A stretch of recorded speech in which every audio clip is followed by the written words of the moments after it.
Quand j'ai visité le musée des Beaux-Arts, il n'y en avait qu'un seul pratiquement qui me plaisait, quoi.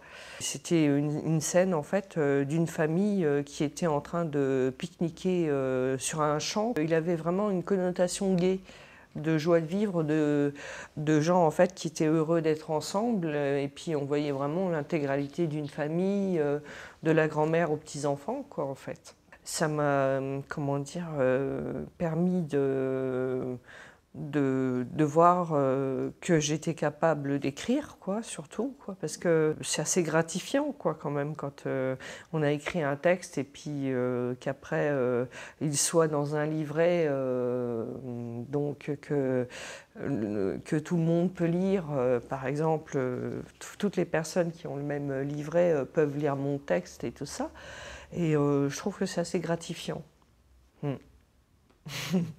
Le musée des Beaux-Arts de Nancy a pour caractéristique de faire partie de ces musées créés à la fin de la Révolution et qui ont pour objet, d'une part, bien sûr, la délectation, mais d'autre part, et ça c'est très important, dès l'origine, l'enseignement. Je considère vraiment que le musée a une mission sociale. C'est à la base, nous ne conservons pas des collections pour les conserver, ça n'aurait aucun sens. Nous conservons des collections parce que c'est un patrimoine qui donne du sens et qui permet un certain lien social. Il est important d'accompagner les gens, de leur expliquer comment les œuvres sont rentrées, c'est aussi intéressant, ça fait partie de notre culture, cette histoire des collections, et puis petit à petit de découvrir toutes les richesses d'un ou de plusieurs tableaux sur un thème donné. On s'intéresse parfois à ce qui est écrit sur les tableaux. Toute visite approfondie avec un accompagnement dans notre musée fait partie de cette lutte contre l'illettrisme. Quand on comprend les choses, alors à ce moment-là, on peut aussi les lire, on peut aussi les dire et on peut les écrire. L'action prendre la plume, hier et aujourd'hui, prendre son envol, visait à rapprocher des personnes très différentes, de par leur situation sociale, leur situation personnelle, globale, les rapprocher dans un même souci, dans un même désir, s'approprier, se réapproprier le français, en vue de communiquer.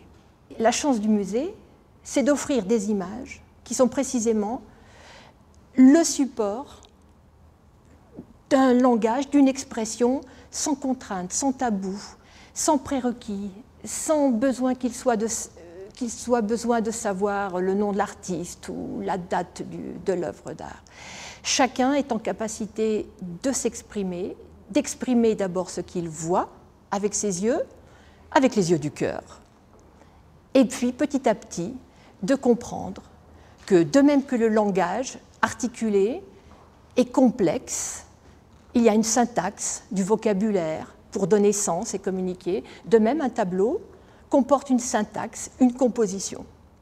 La méthode consiste, avec des personnes en apprentissage de la langue, en réapprentissage, réappropriation, à faire en sorte que du tableau au mot, ce soit le même jeu, ce soit les mêmes enjeux. Lire, exprimer, comprendre, partager. Cette expérience, c'était donc travailler l'écriture à partir des visites du musée. Des visites du musée Lorrain, des visites de la bibliothèque municipale. Le thème, c'était prendre la plume, hier et aujourd'hui, prendre son envol. Il y a eu cette découverte des mots. Moi, j'ai donné une liste de mots et de définitions pour qu'on puisse ensuite écrire avec ces mots, pour que l'écriture s'enrichisse. Qu'est-ce qu'un patrimoine pour les personnes en situation d'apprentissage de la langue? Au départ, pas grand-chose. Mais petit à petit, les personnes, avec des tableaux, des œuvres d'art qui sont pour elles des coups de cœur, ou d'autres des coups de gueule, permettez, s'approprient ce lieu en se sentant proches des œuvres et réalisent que ces œuvres parlent d'elles-mêmes. Nous sommes en contact et nous avons connaissance sur le département de tous les lieux, toutes les formes de réapprentissage, parce qu'il n'y a pas une forme unique de réapprentissage. Il y a des personnes qui sont dans des organismes de formation, des personnes qui sont plus dans des structures de proximité, centres sociaux, associations caritatives. Donc par la connaissance qu'on a de toutes les réponses existantes et des lieux où se trouvent ces personnes, on peut relayer les propositions que font les lieux culturels. Que les personnes s'aperçoivent que dans ce lieu, elles comprennent. Elles voient, elles comprennent, elles sont à même d'apprécier, d'avoir un jugement, comme tout le monde. Et donc ça, c'est très très important. Et donc la barrière, j'ai des difficultés avec les savoirs de base, tombe, mais je peux accéder, je peux comprendre, je peux lire un tableau. Et ça, le travail que mènent les animateurs du musée avec les personnes pour leur faire découvrir cela est très très précieux. Ça aide pour l'apprentissage, mais ça aide pour beaucoup d'autres choses. Ça aide aussi vis-à-vis de soi-même. Hein, être reconnu, avoir pu accéder à des belles choses, avoir été dans un lieu, dans un beau lieu, valorisant. Alors bien sûr, dans un processus de redynamisation sociale, en lien avec des ateliers de lutte contre l'illettrisme, de reconversion ou stratégie socio-professionnelle, l'inclusion du passage au musée, c'est comme un détour. On n'est pas en ligne droite.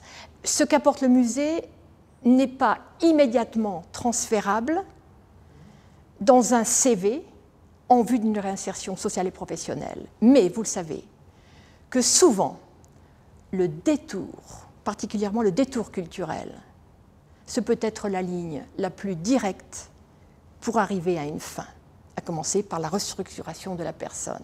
D'abord, c'est tout le problème du temps, des moyens, des compétences qui sont consacrés à la culture, et la lutte contre l'illettrisme étant une composante de cette politique culturelle. La ville de Nancy, aujourd'hui, globalement, toute discipline confondue, consacre près de 20% de son budget à la culture.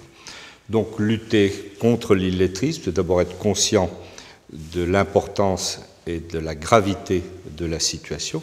C'est ce qui explique d'ailleurs que dans un autre registre, au niveau national, je me suis réjoui de cet accord signé entre l'agence et le CNFPT, parce que la formation des personnels territoriaux est très importante. Et il y a dans la fonction publique territoriale des femmes et des hommes qui relèvent de cette situation désagréable et pour laquelle il faut apporter des réponses. Réponses pour les fonctionnaires, mais réponses aussi pour les habitants. C'est aussi, il ne faut pas l'oublier, les publics plus âgés ou les publics qui sont assignés à résidence hospitalière ou carcérale, par exemple. Donc on est obligé d'être attentif à la diversité de ces publics. Et à ce moment-là, de faire jouer aux politiques publiques institutionnelles un rôle d'ouverture, de débat, d'accueil. Par exemple, lorsque la grande médiathèque de la ville, il y a plus de 10 ans, j'ai décidé qu'elle serait ouverte le dimanche après-midi au public. C'est un gros effort des fonctionnaires, de l'encadrement de la bibliothèque, mais c'est aussi pour les familles, notamment les familles modestes, un lieu d'accueil, de diversité culturelle, de temps passé partagé en famille à se cultiver. Et la lecture publique, par exemple, la politique de lecture publique dans les quartiers ou dans la médiathèque sont aussi des éléments tout à fait forts d'animation et de soutien et d'accueil.